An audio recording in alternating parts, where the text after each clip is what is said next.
Today, we're looking at a financial squeeze in Britain that's rewriting the social contract, a tax plan that targets the middle class while defense contractors celebrate record profits, a political promise that's been completely abandoned, and a militarization agenda that nobody actually voted for.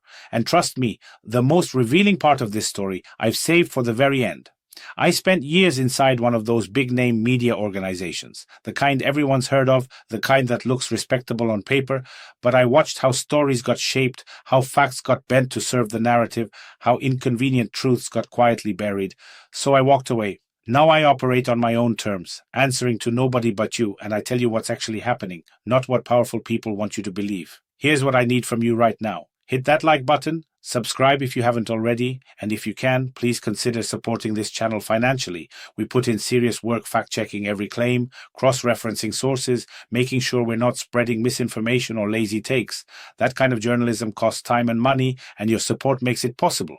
It's deeply personal to me that we get this right. And please, stay with me until the end, because what I'm about to reveal in the final segment will completely reframe everything you think you understand about where Britain, and frankly much of Europe, is heading right now. For the better part of a decade, British politicians have talked endlessly about rebuilding the nation, restoring greatness, renewing infrastructure, bringing back prosperity. Those were the campaign slogans, the rally cries, the promises. But something fundamental has shifted. Today, an entirely different reality is taking shape, one that most elected officials would prefer not to discuss openly. The United Kingdom is now racing headlong into a full-scale militarization strategy. And here's the part that should alarm everyone. This isn't being funded through economic growth, efficiency reforms, or strategic cuts elsewhere. No, it's being financed directly by extracting wealth from British taxpayers through what's shaping up to be the largest, most aggressive tax squeeze in modern British history. And let me throw something else at you. Germany, with its economy in serious trouble, might be next in line. Berlin has already slashed social spending, but is that enough to turn the Bundeswehr into Europe's dominant military force? Probably not. So it's entirely reasonable to expect tax increases rolling across the European Union as this militarization wave picks up speed. But let's stay focused on Britain for now, because what's happening there is a warning signal for everyone else. At the center of this unfolding crisis stands Chancellor Rachel Reeves. She's the architect, the person responsible for imposing some of the heaviest tax burdens British citizens have seen in generations.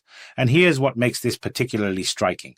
When she entered office, some of you will remember this clearly. She promised moderation. She promised stability. She promised to protect working families from financial pain. On November 26th, Reeves unveiled a sweeping package of tax-raising measures that will stretch all the way to 2031. Think about that timeline. We're talking about years of planned extraction. Her plan fundamentally reshapes income tax brackets, tightens the rules around national insurance contributions, reduces exemptions on savings and investments, and introduces new surcharge mechanisms for high-value properties. During the campaign, she said, and I'm paraphrasing here, no tax rises in the next parliament, no tax rises needed based on our manifesto, no tax rises for working people, meaning income tax and national insurance. When pressed, she avoided committing. And let me decode that for you, because when a politician says no plans, what they actually mean is, I might. It's political language designed to give them an exit ramp later. The Treasury's own estimates reveal that this package will extract roughly £26 billion from British citizens. That's about $34 billion. And who bears the brunt of this? It's not the ultra-wealthy. It's not multinational corporations dodging taxes through offshore schemes. No surprises there, right? Of course not. It's approximately 1.7 million middle-class British families, people already struggling with a cost of living crisis that simply refuses to fade, people watching their purchasing power erode month after month. Reeves defended the plan with language that should set off alarm bells. In her words, ordinary citizens will have to pay a little bit more, just a bit more. She described the measures as fair and necessary. But here's the question you should be asking. Necessary for what exactly? What is the actual justification? The answer is military spending. The UK is racing to push its military budget to at least 2.6% of GDP by April 2027. That aligns perfectly with NATO's demands and, yes, with pressure from Trump's administration as well.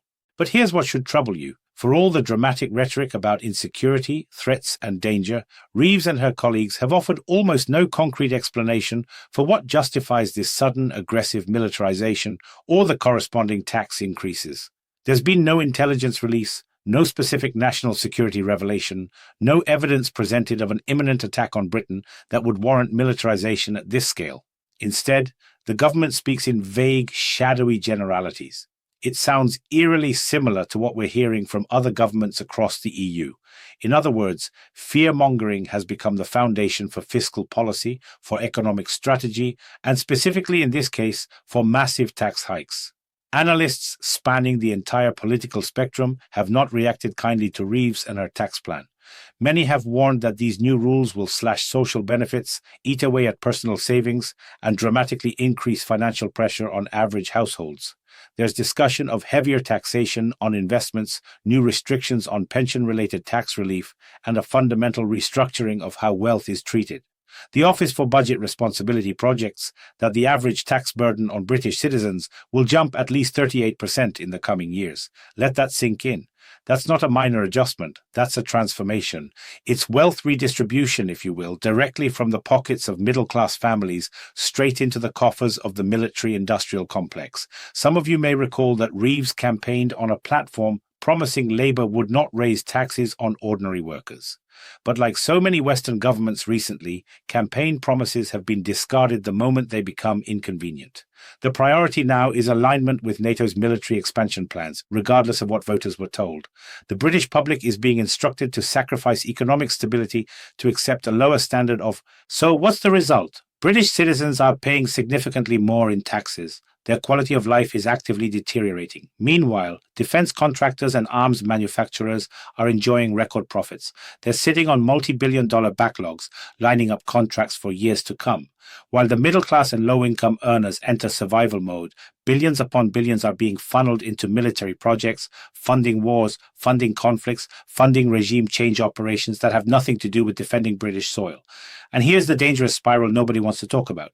The more the UK ramps up defence spending, the more it stages NATO exercises across Europe, the more it positions military assets offensively near Russia's borders, the more Moscow feels compelled to ramp up its own defence preparations in response. We are already effectively in a new arms race, and it's just getting started. The EU elites either don't understand or flat out refuse to acknowledge that these economic policies are the direct result of their own failures as policymakers. These policies are destabilizing not only international relations, but also the social fabric of their own nations. Mass tax hikes combined with social spending cuts, all justified with vague language and no real transparency, will not go unnoticed. It's impossible. There will be backlash, and frankly, there should be. Backlash against militarization driven by fear rather than facts. Backlash against the consistent lack of any coherent strategy to support peaceful initiatives. Backlash against the relentless drive to fund more violence, more destruction in Ukraine, in Russia, and elsewhere, while ordinary people see their savings disappear and their futures grow uncertain. For Prime Minister Keir Starmer and Rachel Reeves, the stakes could not be higher right now. Labour may have swept to a landslide victory in 2024, but public support is already slipping. The more people understand what's actually happening, the more they learn about these policies, the worse it gets. Starmer is now extremely unpopular. So is Reeves.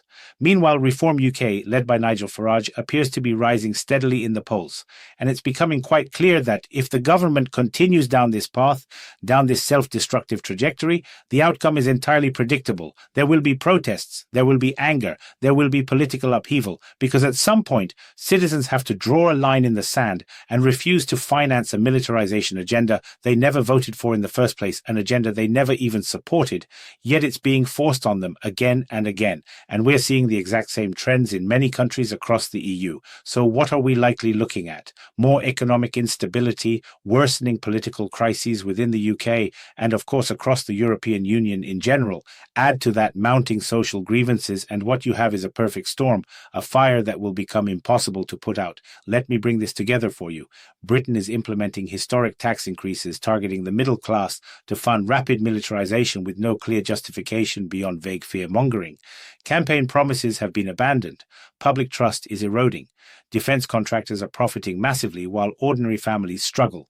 This pattern is spreading across Europe, creating economic instability, political backlash, and the real risk of social upheaval. The question isn't whether people will push back. The question is when and how disruptive that pushback will be. I want to hear your thoughts on this. Drop a comment below. Let's have a real conversation about where you think this is heading. And if you found value in this analysis, please like this video, subscribe to the channel, and seriously consider supporting our work. We're doing the kind of journalism that cuts through the noise and gives you facts, context, and honest analysis. Thank you so much for watching, for trusting me with your time, and for being part of this community. I'll see you in the next one.